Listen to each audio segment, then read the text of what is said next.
Good evening, race fans, and welcome to round number 7 of the Team Goon Squad Formula One Challenge here at a Hungaroring. Today's action going to be a very, very interesting one here today, as this circuit is going to prove to be one of the more challenging ones here on the schedule. But as always, my name is Mason Heimball with Team Goon Squad, bringing you today's action in 1080p, 60 frames a second. And as drivers get ready to just start their qualifying, I was having a little bit of a listen-in with the drivers before we got started today, and just having kind of some interesting feedback from the drivers about Hungaroring today and how they plan to tackle this circuit. We had some discussions based on what tire compound they should potentially use, and we've had some mixed reviews between the soft compound all the way down up to the hard compound tire. So we have currently one driver out on track who is using that hard compound, and the rest of the field is seeing where they can squeeze things in here. So as drivers begin their qualifying, we're going to start to see who is going to really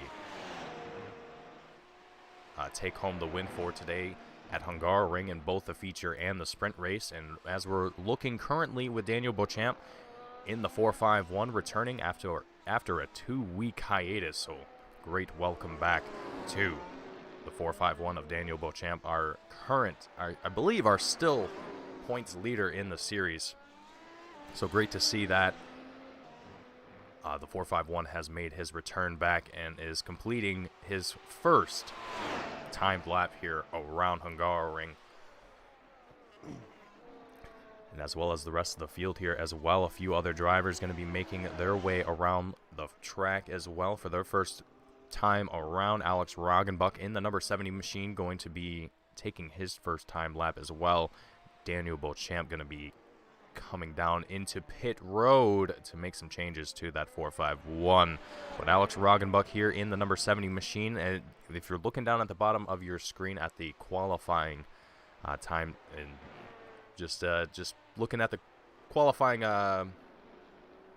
progress, you'll be able to see how everyone is performing through each sector here at a Hungaroring. So no one has officially put down a time yet on the timing tower, so we don't exactly have an official starting grid at this point in time. So everyone is just still getting a feel for this track and getting an idea of what their lap times are going to be and what they should expect here today. So a lot of these guys, especially Daniel Beauchamp, having been away for a couple weeks, coming back after a short hiatus, he's going to find himself probably not performing as well as he would like to here today. But he was saying before we started here today that he's just going to try and do his best here and hope for the best. Ooh, as the number 70 of Alex Roggenbuck gets a little loose, goes into the wall for just a moment. We're going to ride here with Finley Fitzsimmons and also work on getting our finicky timing tower to decide to show itself once again here. It sometimes decides that it does not want to properly display things the way that it should. It seems like we have this issue every single broadcast, so a little bit annoying. But with these multi-stage races, it definitely seems to be where the issue seems to lie. So, but we're going to do our best here to go through the field and give you an idea of who is where, since we are not able to properly show it here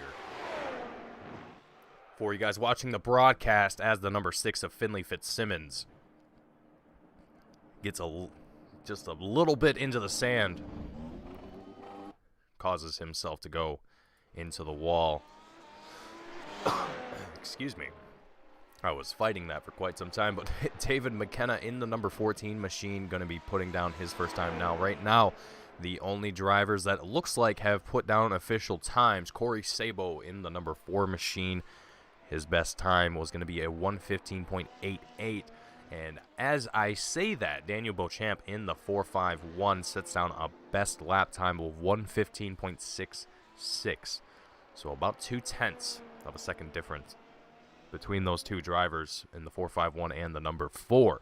So we're going to expect to see some tight battles between those two drivers in first and second, that being Daniel Beauchamp and Corey Sabo, respectively, as David McKenna here rolls to a stop, as that is going to be the end of his qualifying. And we're going to take a look here with Garrett McAllister in the number 25. But rolling into third, Troy Banks seems to be pretty comfortable there where he's at.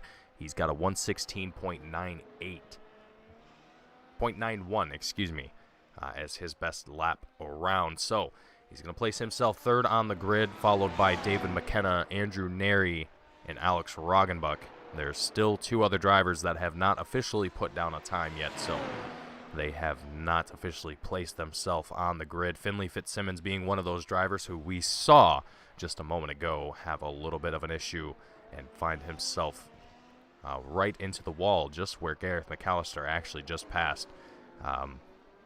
So, again, this track is going to be where a lot of drivers might struggle quite a bit. This is definitely not a forgiving circuit.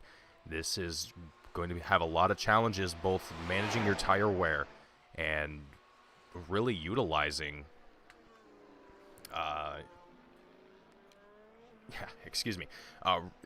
really utilizing your battery management and making sure that it's being used effectively. Now, I say that our field is not exactly large enough to the point to where we're going to expect to see battles come in, I would say, within the 10th of a second mark. I would say there might be those niche cases, but right now, as we're still learning how to put these events on for everyone and make them enjoyable for drivers to come and race with us here for the Team Goon Squad Formula One Challenge. So, being this is the first running of this challenge, of this series, there are going to be some things that we learn and change along the way. So, I would expect going forward that we're going to see, hopefully, a lot more competition come into the field going into the next season, and maybe even see some of those battles that I mentioned just a moment ago. But Gareth McAllister across the checkered line, he's actually going to take fourth place on the starting grid, just behind Troy Banks in that third place spot. So David McKenna following behind in fifth, with Andrew Neri in sixth and Alex Roggenbuck in seventh. Those are going to be the unofficial results at this point in time, but we will wait until our time has concluded here for qualifying. But it looks like we don't have any other drivers out on track at the moment,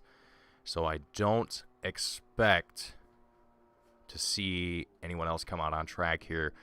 Finley Fitzsimmons is still has still not put down an official time for qualifying. I'm going to assume that's just due to the incident that he had during his first time lap, which ultimately resulted in him colliding with the wall and having to take the car back into pit road to get it fixed and ready to go for the next portion of our race here, which will be our feature. Now, before we get into that, we're going to take a very quick commercial break. Don't go anywhere. Stay tuned. Grab a snack, grab a drink. We will be right back with some more iRacing here on Team Goon Squad. We will be right back with some more. Stay tuned, folks.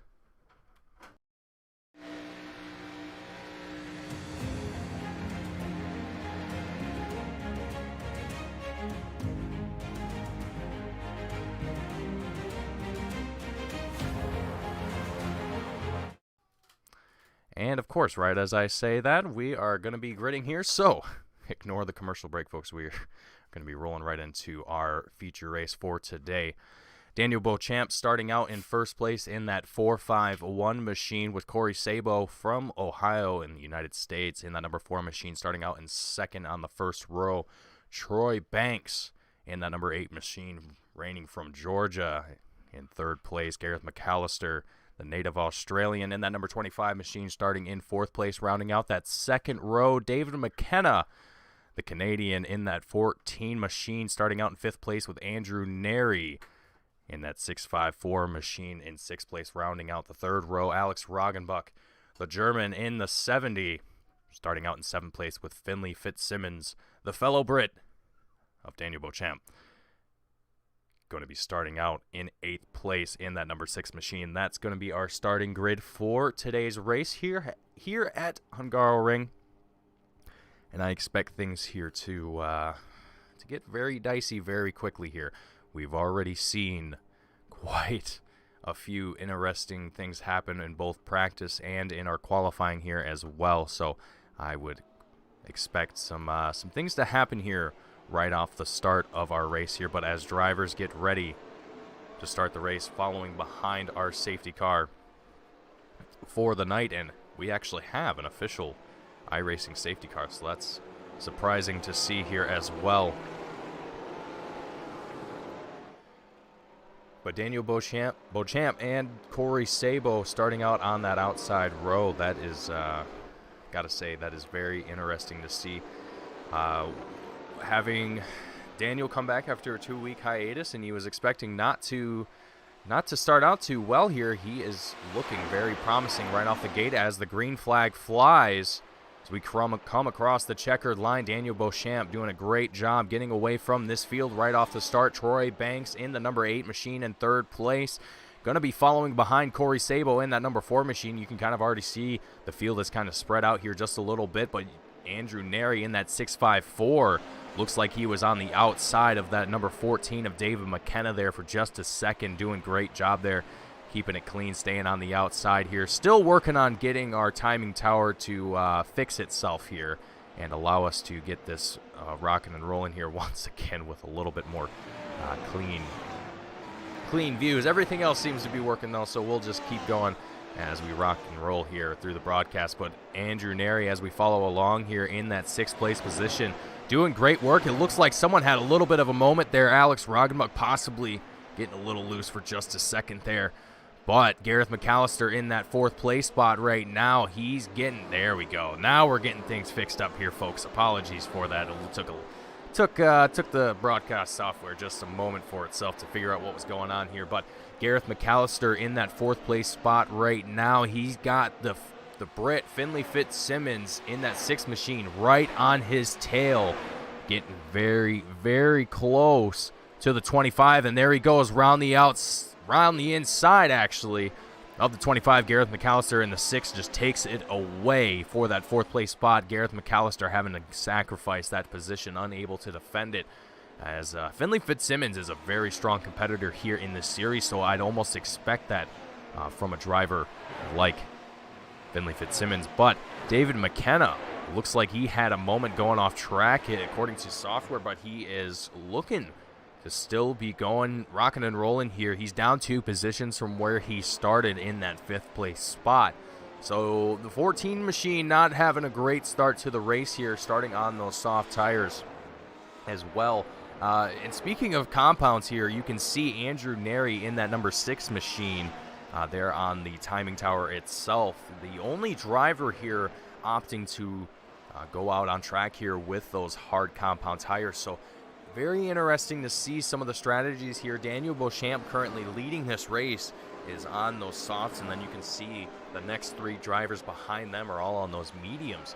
So I'm wondering going forward, once we start to get later on towards the end of this race, once drivers have to come down pit road and make that tire change, what are some of these guys going to opt to do? Andrew Neri going to be one of the drivers that is going to be able to stay out the longest just by the nature of that compound, being a little bit more resilient and being able to take a lot more abuse going through a circuit such as Hungaroring, where there are a lot of turns, a lot of tight sectors, and this is definitely a place where tire wear is going to be absolutely a factor in today's race. So 35 laps that we're going to be doing here at Hungaroring as well, lap 3 that we're on currently.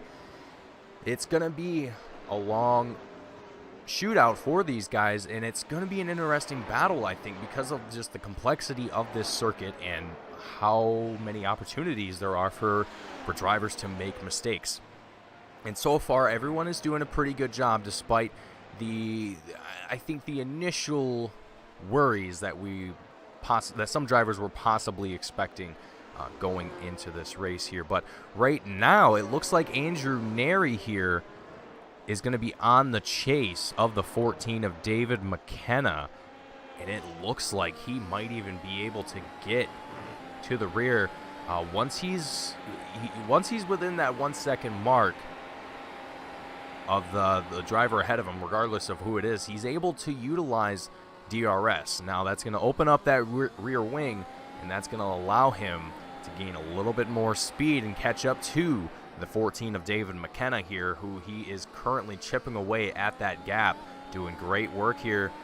You know, little seems like he was gonna get a little loose there, but doing great work there. Ooh, it looks like David McKenna had a little bit of a moment there just for a second up front there as well. So you can kind of see some of these drivers here, they're kind of playing around with what they can do, what they can get away with on these lines, and how they can use it to their advantage. Alex Roggenbuck actually going to be involved in an incident here. I believe he is actually still out on track. Let's take a look at what we can see from the cameras here, but it doesn't look like there's a whole lot of damage to that 70, if anything at all. Looks like he's still racing just fine. Might have just potentially gone off track and bumped a tire into the wall. Usually it could be something silly like that would throw an indicator like that. So, but Alex Roggenbuck here leading, chasing the field here. He's in 8th place right now, so he's at the back of this field right now, but doing a great job of just trying to keep it consistent, keep this number 70 machine out on track. This race is not over by any means. So as long as you're able to keep your nose clean, keep the car on track, you will likely be able to find yourself in a position where you're able to make something happen here. But we got problems here for the 654 of Andrew Neri. Not sure what that problem was exactly. Let's see. Oh, man. Let's see if we could take a really quick look at what happens here for the 654 of Andrew Neri. Here we can see making his way. Oh! The car just snaps away from him as he tries to make the exit. And that might just be part of the issue with those hard compound tires. He might not even be related to the tires. He might have just got a little too hot on the throttle. Any of those things are very likely. So I wouldn't exactly blame the tire immediately, but it could be an issue there for the 654 of Andrew Neri. But Alex Roggenbuck and the number 70 machine going to be opting to come down into pit road here. Not exactly sure what the reason is, but he's going to come down and make some changes possibly to that number 70 machine, or maybe even get some repairs done if there was anything damage to that number 70 machine. But right now the field has definitely settled itself out, I would say, in the sense of drivers have found their own little grooves here and not really able to put up a whole lot of fights right now. And I think when you're in a position where you know that you have to come down pit road at some point to change the compound on your tire, whenever that is completely up to you as the driver. You can completely extend the life of those tires to the very bitter end, or you can opt to change it early if you are completely unhappy with the performance that you're getting from that compound. So that's always a strategy. That's always going to be a move that some drivers are going to opt to take here. Some guys are going to be looking at their times and thinking to themselves, okay, I'm doing about, let's say we're doing 2/10 slower than our leader. Now, if we can play the strategy through pit, it might play in our favor. Now, that's a bold strategy to make, but it sometimes works. So we'll see what some of these guys do here, what their ideas are going to be, and how they tackle this course, as this is going to be one of the more interesting races for these guys, as there's just a lot of different factors that they're going to have to counter in here today. Very tricky circuit, and not going to be an easy one to manage through here tonight. But as we look with Corey Sabo here in the number 4, currently in second place, chasing down our race leader, Daniel Beauchamp, in that 4.51. Corey has also been another driver here alongside with Finley Fitzsimmons. All three of these drivers have consistently found themselves out here in the front of the field. I would say almost every single race, and there's always usually between, I would say, under 5 seconds when all three of these guys are racing and everything is clean, excuse me, clean and green, that they're always within reach of each other. It's always great to see these guys race, and it always seems like they're getting closer to each other every single race. So great to see the improvement all around from all of these drivers. But Corey Sabo here, I'm going to be looking to really try and make possibly the undercut on the 4.51 of Daniel Beauchamp. Daniel on those soft compounds, I'm going to expect that Daniel's going to want to come into pit road a little bit earlier than the number 4 of Corey Sabo. Corey being on those mediums, he should have at least another 4 or 5 laps, I would say, maybe less, just based on the complexity of this track. So Corey should be able to get out in front and lead for a little while once Daniel decides to work his way down pit road. Now, what I'm curious of is what compound Daniel is going to opt to go for once he comes down pit road. I'm going to assume he's going to opt to go for that medium and extend the race from his perspective on that compound. Corey Sabo, on the other hand, he's going to have the option to go onto those softs. He's going to be a little bit faster as well. That's going to grant him a little bit of speed, a little bit of time.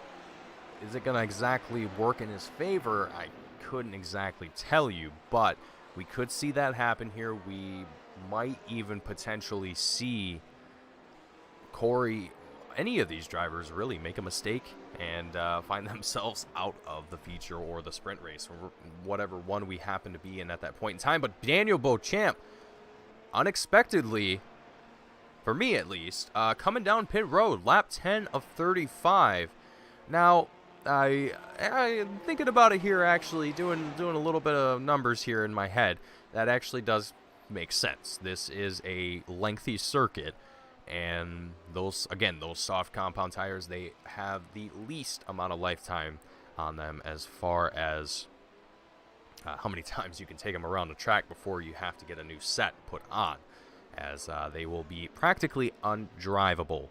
So, with that in mind, Daniel Beauchamp, as I expected, going to be coming out onto those medium compound tires there after that pit stop. Going to find himself back in 5th place. Will he be able to track down the number 4 of Corey Sabo? That's a good question. I'm not exactly 100% sure on that. But let's take a look here at Andrew Neri here in the 6.54, who, according to timing here, was involved in an incident but does not appear to have anything wrong with his machine here. It looks to be fairly clean, so I'm not exactly certain what triggered that, but Andrew Neri here going to be finding himself in 6th place at this time in that 6.54 as he works his way through that nice chicane. So a lot of these guys here today, I think, are going to be opting to take things a little easy here tonight.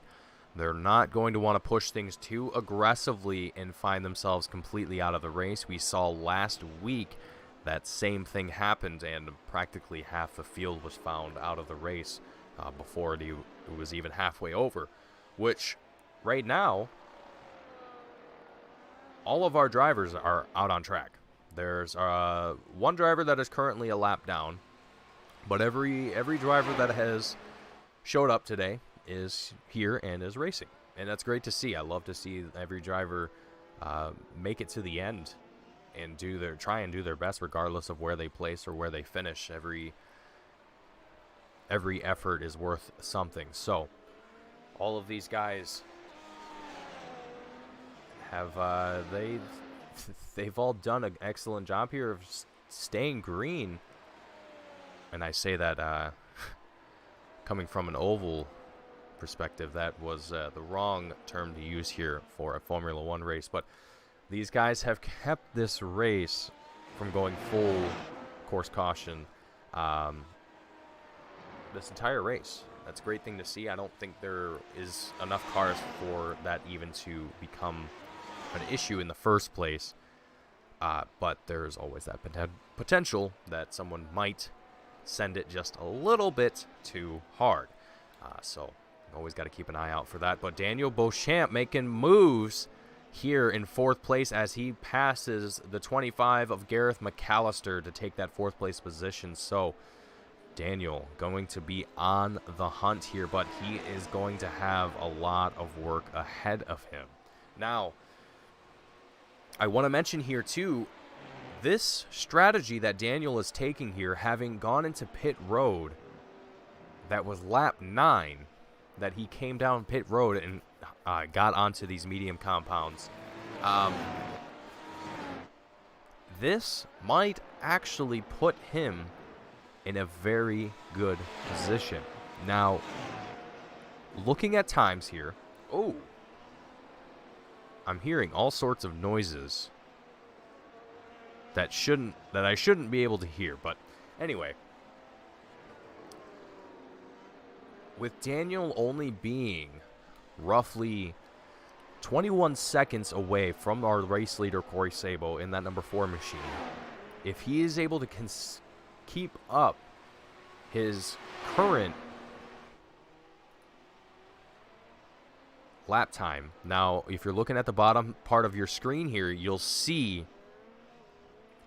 the lap times that Daniel Beauchamp is currently making against the number 5 of Gareth McAllister, and you can see just how much faster Daniel has gotten, or even slower in certain cases. So Daniel has done great work here, working his way back up to the top of the field here, or at least attempting to, and he's going to have a lot more work ahead of him.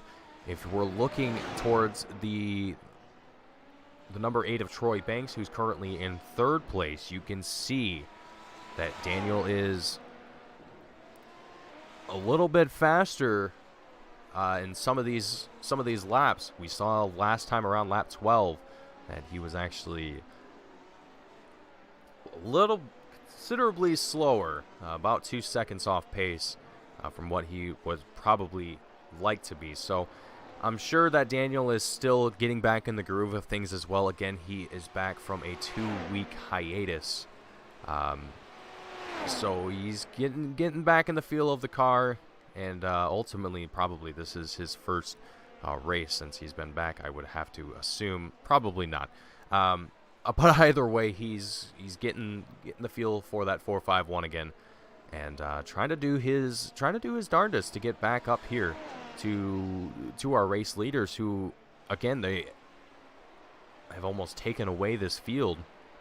But I wanted to touch back on my point a moment ago.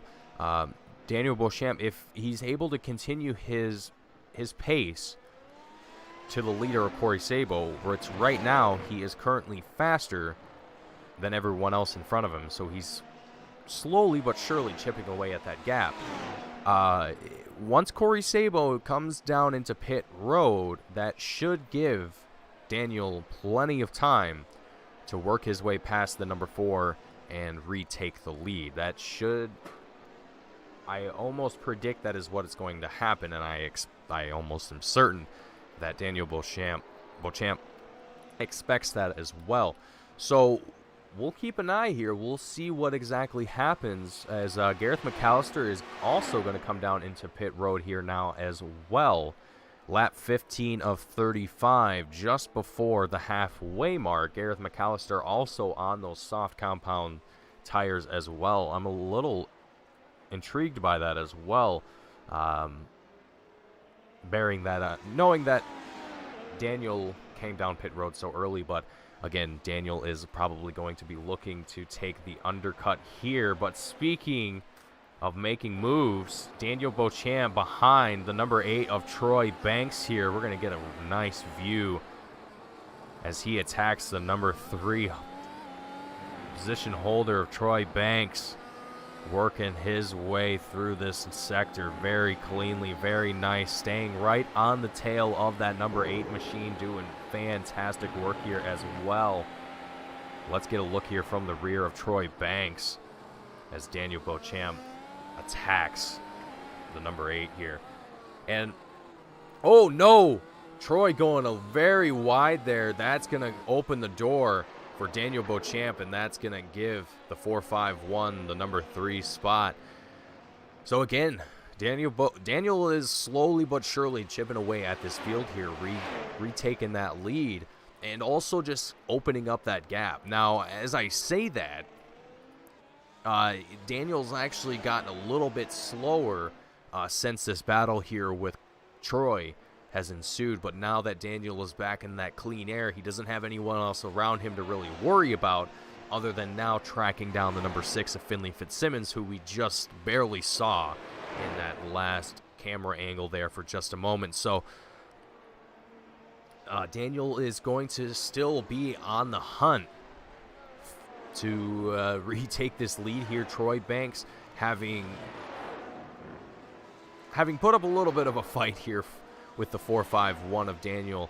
I think Troy now is just looking to keep things steady and clean here for the rest of this race. Lap 17 of 35, basically the halfway mark of this race here tonight. So drivers have done a very excellent job here. We still have a few drivers that have not come down into pit road, and that's going to be Corey Sabo, Finley Fitzsimmons, Troy Banks, and Andrew Neri. But here we go. Daniel Beauchamp right behind the number 6 of Finley Fitzsimmons. And nope, that is not the number 6 of Finley Fitzsimmons. My apologies. That was... not sure who that was, actually. But Daniel is still working his way towards the number 6 car of Finley Fitzsimmons. Looking at the track map here, you can get a better idea of where that number 6 is relative to the 451 of Daniel Beauchamp. So quite a bit of distance between these guys. There's about 10 seconds of a gap between Daniel and Finley at this point in time. So Daniel's got a little bit of work ahead of him before he's able to catch up to these two guys. But again, I want to stress that Corey and Finley both have not come down pit road yet. Andrew Neri now also coming down into pit road for the first time as well in that 654 machine. So again, he was also on those hard compound tires. So I'm going to expect that Andrew is going to opt to come out onto either the, I would say, the mediums. A bold man might try the soft for the rest of this race, but